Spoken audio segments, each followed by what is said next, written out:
안녕하세요. 오늘은 5월 28일 성령 강림 주일입니다.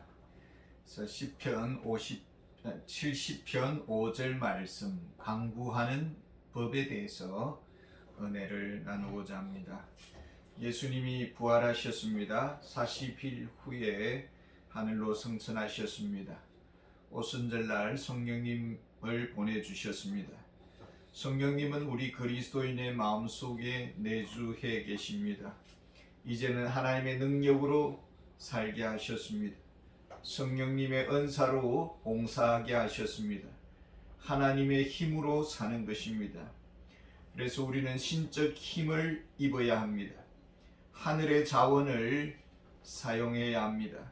하나님의 손길을 의지하면서 살아가는 것입니다. 어떻게 하면은 하나님의 그 복을 끌어낼 수 있을까요?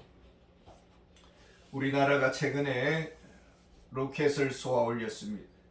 그리고 우주에서 고급 정보를 보냅니다. 그리고 서로 교신합니다.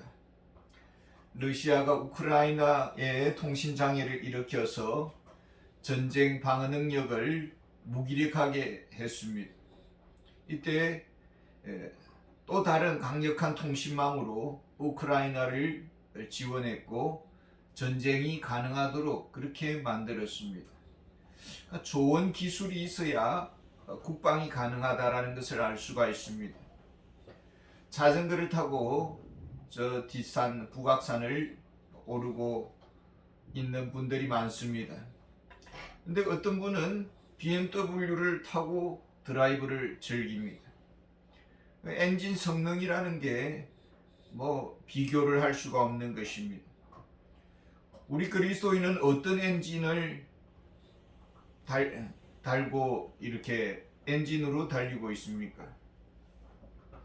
어느 기업 회장님은 그 기업을 운영하는 데 있어서 자신의 전용 비행기를 띄우고 그렇게 합니다.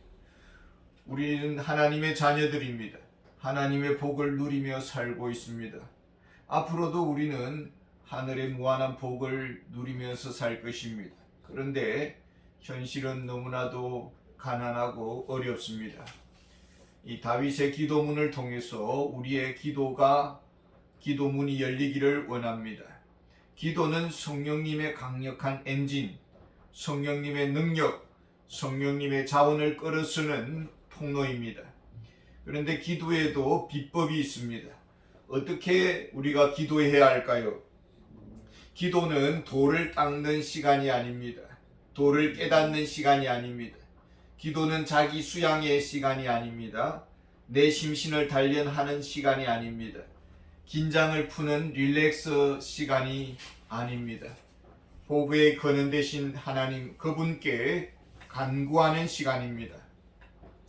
문제는 등 따숩고 배부르면은 별로 하나님 앞에 나아가고 싶지 않습니다. 잔맛이 더 좋습니다. 궁상맞게 하나님 앞에서 나는 가난합니다 하면서 말하고 싶지 않습니다.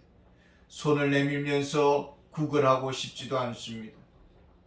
우리는 좀 폼나게 살고 싶고 멋진 모습으로 다른 사람들에게 과시하고 싶고 하나님 바리새인처럼 하나님 저는 정말 제 자신을 볼 때도 너무나도 자랑스럽고 이 세상 살아올 때 흠없이 정직하게 살아왔습니다.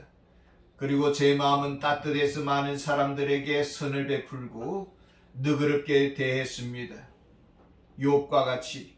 그리고 항상 영적인 전쟁에서 승리의 삶을 살았습니다. 우리는 좀 이렇게 당당하고 싶고 고개를 빳빳이 들고 살아가고 싶습니다. 초라하게 살고 싶지 않습니다. 근데 왜 우리가 기도할 때에 늘 울고 불고 해야 되는 것입니까? 청성맞게 기도를 해야 하는 것입니까? 다윗은 어떤 마음으로 기도했습니까? 나는 가난하고 궁핍하오니. 가난합니다. 그런데 가난하다고 말하고 싶지 않습니다. 나는 가난합니다. 이 말은 정말 자존심 상하는 일입니다. 초라한 모습으로 살고 싶지 않습니다. 제 잘난 맛에 사는 사람은 사실은 기도할 이유가 없습니다. 왜냐하면 스스로 잘 살고 있기 때문입니다. 그래서 기도의 첫걸음을 뛸 수가 없는 것입니다. 삶의 모든 것이 하나님의 은혜입니다. 내가 수고했다고 하고 내가 노력했다고 하고 내가 땀방울과 또 열심으로 살아왔습니다마는 그럼에도 근본적으로 생명을 주셔서 살 수 있었습니다. 하나님이 힘 주셔서 노력도 가능했고 하나님이 힘 주셔서 열심을 낼 수도 있었고 다 하나님의 공급하심 때문입니다. 이 고백이 있어야 됩니다. 제가 처음 자동차를 운전할 때입니다. 예배 시간에 담임 목사님께서 광고를 하시는데 오늘 예배 후에 김범준 강도사님이 성도님들을 이렇게 모시드릴 것입니다. 그렇게 광고하는 것입니다. 그 당시는 운전할 줄도 모르고 처음으로 면허증을 딴 그야말로 어린 아기입니다. 그래서 명령이 떨어졌기 때문에 40km로 천천히 운전을 했습니다. 기다시피 했습니다. 교회 돌아와 보니 제 등에는 땀이 흥건하게 젖어 있었습니다. 하나님이 보호해 주셨습니다. 사실 살아온 모든 순간들이 하나님이 지켜주셨고 하나님의 손길로 우리가 살아왔습니다. 저 먼 백두산 정상까지 오르기로 계획을 세웠습니다. 그런데 자동차로는 가려고 하니까 자동차는 폐차 상태입니다. 자동차가 움직여지지 않습니다. 과거의 그 멋진 그 위용은 조금 흔적은 남아 있습니다만은 녹이 슬어서 그 정말 부품도 다 썩어 있습니다. 새 차로 만들어야 합니다. 녹을 제거해야 되고 찌든 때를 밀어내야 되고 먼지들을 닦아내야 합니다. 구멍난 부분들은 다시 메꾸어야 되고 새롭게 페인트 칠도 해야 됩니다. 그리고 고장난 엔진도 다시 갈아야 합니다. 그래야 출발할 수가 있습니다. 기도의 출발은 오랜 녹제거의 시간이 필요한 것입니다. 거짓의 거품과 때들을 벗겨내야 합니다. 부정한 자랑들을 씻어내야 합니다. 내게서 나오는 것은 죄와 악뿐입니다라는 이런 고백이 나올 수 있어야 합니다. 은혜 받는 길은 오직 하나님의 손길 외에는 없습니다라는 이 고백이 있어야 합니다. 엘리야가 바알 선지자들과 내기를 했습니다. 누가 참 선지자인가? 그래서 제단을 만들고 제물을 올렸습니다. 이제 하늘에서 불이 내려와야 됩니다. 바알 선지자들은 하루 종일 기도를 했는데도 불이 내려오지 않습니다. 엘리야는 하늘의 불을 기다립니다. 그런데 오히려 제단과 제물에 물을 가득히 부었습니다. 인간적인 어떤 인화 물질로 인해서 태울 수 있는 가능성을 다 제거해 버렸습니다. 우리가 속았다, 저렇게 불이 나는 것은 엘리야가 우리를 속여서 불을 낸 것이다라고 하는 의심을 무색해 하도록 그렇게 물을 3차례나 부었습니다. 그리고 제단과 그 주변에 물이 흥건하게 젖어 있었습니다. 근데 하나님께서 불을 내려주셨습니다. 제단과 제물뿐만 아니라 그 밑에 있는 흐르는 도랑의 물까지도 다 핥아버렸습니다. 그제서야 사람들은 이구동성으로 여호와는 살아계신 하나님이십니다. 여호와는 하나님이십니다라는 고백을 터져 나왔습니다. 엘리야는 자신의 능력, 자신의 인격, 자신의 거룩, 자신의 헌신에 근거해서 기도하지 않았습니다. 오직 하나님만이 역사하시기를 간구했습니다. 기도 속에는 이런 녹들을 제거해야 합니다. 자존심을 내려놓아야 됩니다. 정직한 고백의 시간이 필요합니다. 죄로 물든 처참한 죄의 모습을 인정하는 자리까지 내려가야 하는 것입니다. 다윗은 하나님이여 속히 내게 임하소서라고 부르짖었습니다. 하나님께 재촉합니다. 하나님께 촉구합니다. 아들이 무엇인가 필요하다고 손을 내밉니다. 자식 바보인 부모님은 부모처럼 우리 하나님 아버지는 사랑이 너무나 많으십니다. 다윗은 그 사랑을 믿었습니다. 하나님은 얼마나 너그러우십니까? 다윗이 불륜을 저질렀습니다. 부하의 아내를 건드렸습니다. 부하 장수 우리아를 살인교사해서 죽여버렸습니다. 근데 거기서 아이가 태어났는데 얼마 안 있다가 병들어서 죽었습니다. 적어도 이 정도 되면은 지금 하나님께서 화가 나셨구나라는 것을 깨닫고 회개해야 되는데 그것도 알지 못했습니다. 나단 선지자가 찾아와서 책망을 했습니다. 그제서야 다윗은 회개했습니다. 회개한 다윗에게 하나님은 선물을 주시는데 그 선물이 무엇이냐면은 솔로몬입니다. 지혜의 왕 솔로몬을 선물로 주셨습니다. 회개하는 자에게 그저 용서한 것만으로도 감사한데 솔로몬이라는 지혜의 왕을 선물로 주었습니다. 우리가 하나님께 어떻게 기도해야 할까요? 평생 도둑질 강도 생활을 했습니다. 그리고 예수님 곁에 십자가 위에서 지금 죽어가고 있습니다. 죽어도 할 말이 없는 자입니다. 근데 예수님께 한 가지 청을 합니다. 오늘 밤에 저를 기억해 달라고 그렇게 요청합니다. 그날 밤에 천국 문이 열렸습니다. 딱 한 번의 회개, 딱 한 번의 부탁. 그런데도 예수님은 그 부탁을 들어주시고 천국 문을 열어주셨습니다. 아브라함이 하나님을 믿었습니다. 그런데 믿음 반 의심 반입니다. 하나님께서 밤에 아브라함을 밖으로 불러내어서 하늘의 별들을 바라보라. 저 별과 같이 너의 자손을 많게 하리라고 약속해 주었습니다. 이제부터 아브라함이 기도할 때 어떻게 기도했을까요? 하나님 약속하지 않았습니까? 하늘의 저 별과 같이 내 자손을 많게 해주려고 약속하지 않았습니까? 하나님은 거짓말을 못하시는 분이 아닙니까? 구하면 주시려고 약속하지 않았습니까? 속히 응답해 주세요. 약속을 붙잡고 기도했을 것입니다. 하나님의 약속, 이 말씀은 하나님의 인격입니다. 말씀에 책임을 지시는 하나님이십니다. 그래서 우리가 성경 말씀을 많이 아는 것이 중요합니다. 말씀의 전빙 서류를 하나님 앞에 제시하면 하나님 꼼짝달싹 못하는 것입니다.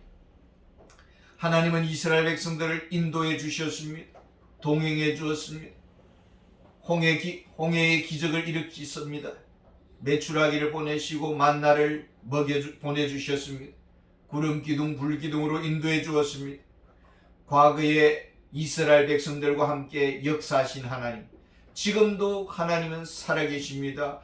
오늘도 기적을 베풀어 주시기를 원합니다. 우리 하나님은 응답 심사에 도장을 찍고 시행해 주실 것입니다. 수르보니게 여인이 주님 앞에 왔습니다. 딸이 귀신 들렸습니다. 너무나도 괴로워서 치료해 달라고 요구했습니다. 이때 주님은 묘한 말씀을 하십니다. 걔들에게는 줄 떡이 없다, 그렇게 말씀하십니다. 이때 여인이 반박을 합니다. 걔들도 아이들이 먹는 그 부스러기를 먹지 않습니까? 여인의 말뜻이 무엇입니까? 저는 개와 같은 여자입니다. 이 개도 주인 상에서 떨어지는 부스러기를 주워 먹습니다. 그 부스러기, 주의 자녀들이 먹는 그 부스러기 은혜라도 저에게 주시옵소서. 수로보니게 여인은 관계를 붙잡았습니다. 개라 해도 좋습니다. 그래도 주인의 개입니다. 세상이 감당치 못할 겸손입니다. 사람들은 그런 여인을 자존감이 낮다라고 말할 수 있습니다. 근데 딸을 고치겠다는데 무슨 자존감이 필요합니까? 한 영혼이 구원받고 전도의 문이 열리고 교회가 부흥하는데 내 자존감은 10원짜리도 보다 못해도 됩니다. 스타일이 구겨져도 됩니다.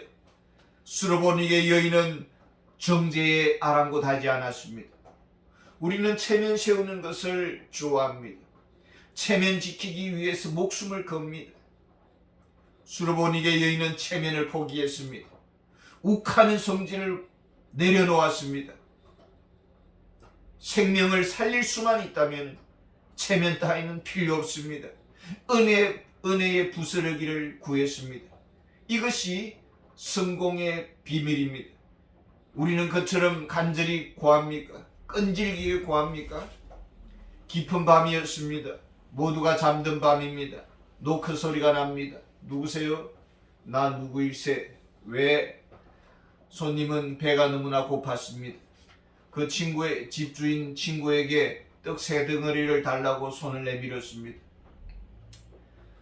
친구가 얼마나 짠내난 소리를 했을까요? 다음에 오라고도 이야기도 해봤습니다. 다시는 못 볼 사람처럼 매정하게 차가운 거부를 했을 것입니다. 지금 우리 식구들이 다 자고 있다, 먹을 것 없다라고 변명을 했을 것입니다. 그런데 이 손님은 뻔뻔합니다. 냉소적인 소리에 흥분하지 않습니다. 부끄러움을 모릅니다. 지금 당장 너무나 배고프기 때문입니다. 배고픈 사람은 선소리가 들리지 않습니다. 지금 살아야 하는 사람은 체면도 모릅니다. 뻔뻔하게 구할 뿐입니다. 체면 문화에 익숙한 우리들입니다. 우리는 선소리를 견디지를 못합니다. 기도는 체면을 버려야 합니다. 주님의 바지가랑이를 붙잡아야 합니다. 염치가 없어야 합니다. 야곱이 야봇 나루에서 천사를 붙잡았습니다. 그 많은 재산들 형 에서가를 만나면 이제 다 빼앗길 것이고 또 죽임을 당할 것입니다. 야곱은 천사를 붙잡고 늘어집니다. 밤새 씨름을 합니다. 천사가 이제 그만해라고, 나를 좀 가게 하라고 부탁을 합니다. 야곱은 말합니다. 나에게 축복하지 아니하면은 가지 않겠습니다. 가게 하지 않겠습니다. 기도는 응답받을 때까지입니다. 기도는 복을 받을 때까지입니다. 뻔뻔하게 구하는 사람, 사단은 온갖 방해를 다할 것입니다. 낙심되는 소리로 기도의 이 바람을 빼려고 그렇게 할 것입니다. 기도의 목숨통을 그냥 물고 늘어질 것입니다. 목이 터져라고, 목이 찢어지더라도 사단의 거짓 소리에 기도를 멈추지 말아야 합니다. 응답 받을 때까지, 성공할 때까지, 일어설 때까지 예수님의 이름으로 예수님의 피를 힘입어서 기도하는 저희들이 되기를 원합니다. 감사합니다.